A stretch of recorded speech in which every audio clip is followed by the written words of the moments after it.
આ બાબતે હું હજી મારા વિસ્તારના લોકો અને મારા વિસ્તારના યુવા વિદ્યાર્થીઓ તેમજ વિસ્તારના અગ્રણીઓ પાસેથી હજી મંતવ્યો મંગાવ્યા છે. હજી અમે કોઈ પાર્ટીમાં જોડાવાના છે એવું અમે નક્કી નથી કર્યું.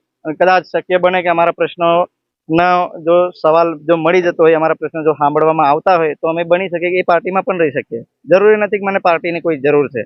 કોઈ પણ પાર્ટી, માત્ર ભારતીય જનતા પાર્ટી, આમ આદમી પાર્ટી કે રાજકુમાર રોત હોય કે કોંગ્રેસ પાર્ટી, મને મારા વિસ્તારના જે લોકો કહેશે એ લોકોનું સાંભળીને એ લોકોના નિર્ણય બાદ અમે નિર્ણય કરીશું. રાજીનામું આપવાનો સવાલ નથી. રાજીનામું એટલા માટે હું હજી સંકેત આપ્યા છે મારા વિસ્તારના જો લોકો કહેશે, જો નવીન પાર્ટી જો બનાવવાની હશે તો અમે નવીન પાર્ટી પણ બનાવીશું.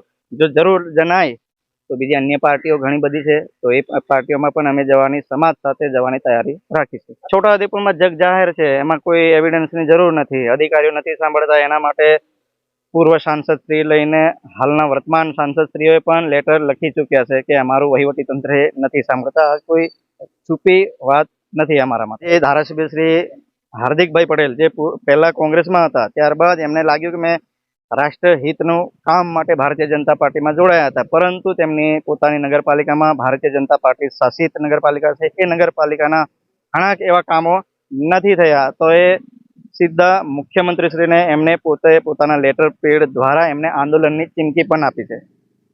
ના, મારે આંદોલન કરવાની જરૂર નથી. સ્થાનિક સ્વરાજના ઇલેક્શનો છે, એ ઇલેક્શનનો જ જવાબ આપી દો.